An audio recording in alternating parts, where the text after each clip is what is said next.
And it's my privilege to introduce our first keynote speaker, Purvi, who is Head of Governance, Risk Compliance at BAeSystems.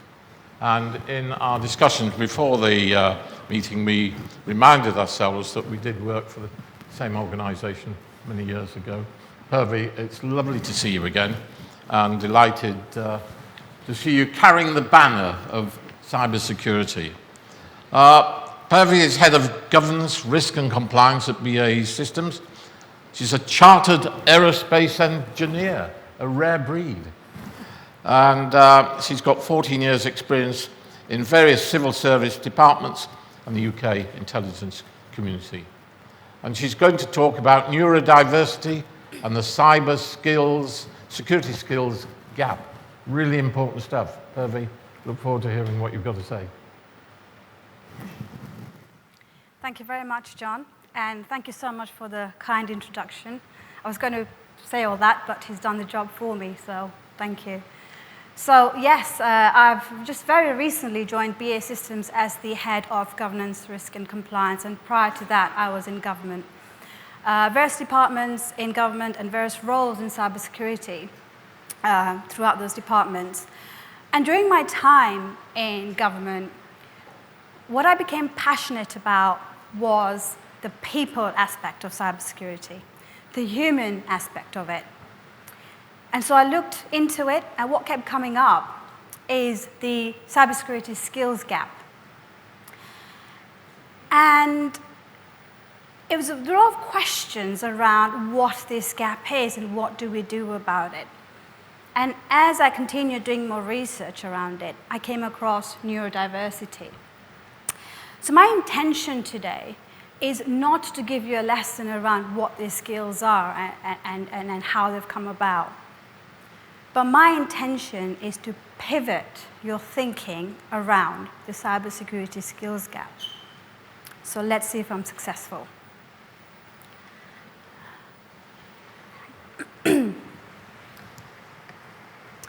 So, when we're trying to understand the skills gap, what often happens is you come across various headlines.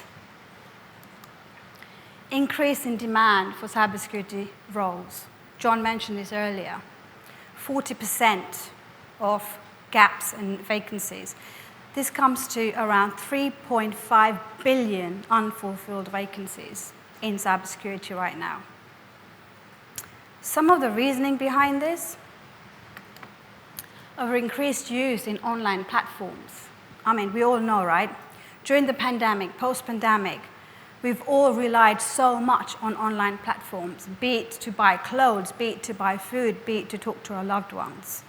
So this is a no-brainer. Definitely, we've increased our usage on the online platforms, hence our threat surface. As a result, we've got these millions of vacancies. The growth of cybersecurity roles is going to be 31%. On average, in an organization, growth is around 4%, but for cybersecurity, it's 31%. And what keeps coming up? The reason for this is the lack of suitably qualified candidates.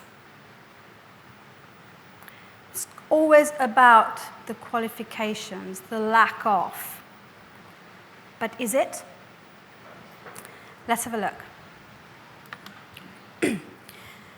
Traditional perception of what or who should be in a cybersecurity role.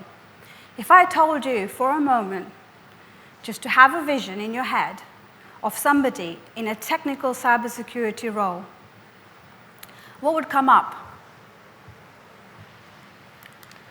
Something like this? A male in a hoodie, in a dark room, maybe hacking away on a computer. Can I just check, anyone here who is happy to declare that they've been an ethical hacker or an unethical hacker? Or even somebody who is in a very super technical cybersecurity role right now? Anybody ready to declare that? Okay. Do you sit in the office in a dark room in a hoodie every day? No? Okay, not anymore, right? Traditional perception. This doesn't happen anymore. Qualifications, how important are they? So John mentioned I'm a chartered aerospace engineer. What am I doing in cybersecurity? I started off as an aerospace engineer. I worked on Typhoons, also fighter jets. It was a fantastic time. But 10 years of my 14 years in government I've spent in cybersecurity. I've done various roles in cybersecurity, technical, all the way up to senior leadership. How many cybersecurity qualifications do you think I have that I may have developed in the last 10 years? 0. No qualifications. I do not have any letters after my name relevant to cybersecurity. Yet, I have been successful in obtaining a very senior position in a FTSE 30 company, BAeSystems, as the head of governance, risk, and compliance. How important is qualification over experience? So I ask you this. Do you think we have created this artificial talent pipeline? Do you think we have created this so-called cybersecurity skills gap? Is it possible, and the theme of today's event is getting the right people to fill this skills gap, is it possible that the right people are right in front of us, but we don't know that they're the right people? Is it possible that we're not attracting them to cybersecurity roles in the right way? A lot of people I speak to, a lot of young people, apprentices or wanting to be apprentices I speak to, their perception of a cybersecurity role is hacking networks, finding something very intriguing in there. What about being in a policy role, writing cybersecurity policies? What about cybersecurity transformation in organizations, writing strategies? Even just a security role, what about vetting as a personal security role? They're not the traditional perception that we have the role of hacking away. So is it possible that that perception is wrong right now? So we're not attracting the younger generation into these roles. Is it possible that our job descriptions are too restrictive? 100%. I know in government, a lot of our job descriptions went through a scanner to see whether the job description was masculine or feminine. What about what the job descriptions actually say they're going to be doing on a day-to-day basis? How restrictive is that? Is there a way we can improve our job descriptions to attract those right people? What about the diverse types of roles people can do in cybersecurity? If you're not in a technical role, are you speaking to others about the unique type of cybersecurity roles that you're in? Are you promoting that more? Or is it not sexy enough to be hacking away on a computer so we don't talk about boring policy or boring vetting?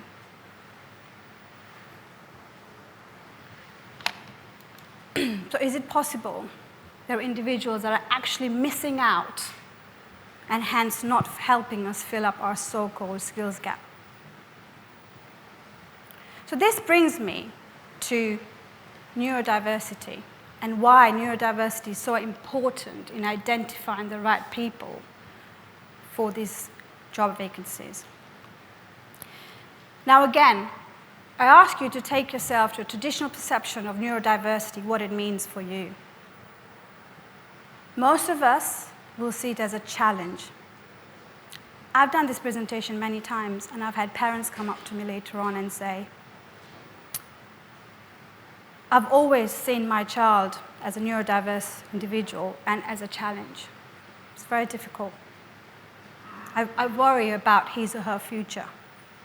It's always got that negativity to it, right? And here's why. These are some of the terms used to describe somebody who is neurodiverse. Now look at it. ADHD, attention deficit hyperactivity disorder. The name itself is so negative, right? So naturally, we'll have that negative perception of it. Learning difficulties. How about unique learning ability? So why don't we flip this? Why don't we look at neurodiversity as a gift? Why don't we give it terms like hyperfocus, systematic, meticulous detail, thinking outside the box, easily makes connections? How positive is this? These are actually the positive behaviors and characteristics used to define somebody who is neurodiverse, to describe somebody who is neurodiverse. Why don't we embrace this? These are some of the characteristics that are so useful, so valuable for some of our cybersecurity roles. And I'll give you an example. Somebody who's autistic would be fantastic in a threat hunting role, because they have this ability to be so detail-orientated and be so focused that they can tell the subtle differences between a malicious and a non-malicious code, which perhaps even automated tools may not be able to. Someone who is neurodiverse is able to spend long periods of time on a complex issue, which means a solution is inevitable. Somebody who's neurotypical would have given up. Can you see how these behaviors and characteristics are so valuable? Qualifications? 0. So why don't we embrace the differences of neurodiverse individuals rather than looking at what qualifications they have, how they communicate, how they make eye contact? How important is that for a cybersecurity role over all this? Now, that's not to say that nothing's been done about this. It's not all gloom and doom. I know for a fact in government a lot has been done. And I can see in the private sector now, we're beginning to. But still, a lot can be done. Let's challenge the culture. Let's challenge the traditional perception. Let's start increasing our understanding of neurodiversity amongst of a neurotypical workforce, so that when we bring the neurodiverse individuals into our organization, they work seamlessly with the neurotypical workforce. Let's accept that we have to match our workforce with the diverse and constantly evolving threats. If our threats are so diverse, don't you think the people that we need in those roles need to be diverse as well? The skills gap, understanding this. Not what the skills are that we need, but the traits, the characteristics, the behaviors. Why don't we focus on understanding that more? Recruitment, a big, big thing. If you're a senior within your organization here, I urge you to put more energy and effort into this. Get hands-on with this. This is the start of your talent pipeline. Look at how inclusive your job advertisements are. Look at alternative interview techniques. Is it okay if the person in front of you is not making eye contact? Is it okay if they're looking down, talking at you, reading their notes? Is it okay if they appear to be shy? What about the panel? Is it okay to have a neurodiverse person interviewing so that they can resonate, relate to the person opposite?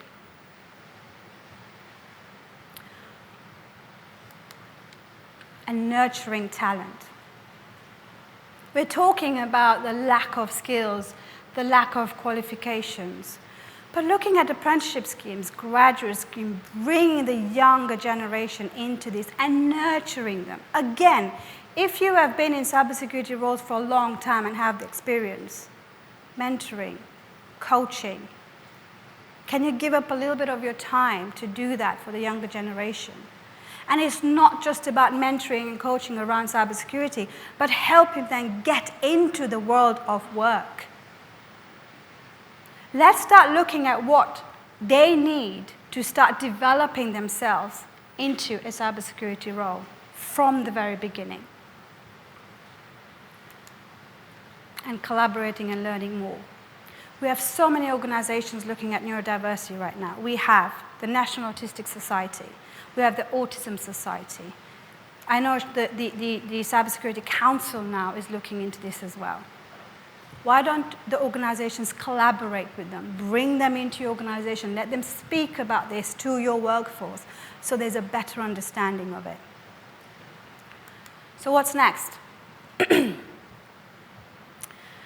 The one thing I recommend is let's all think differently.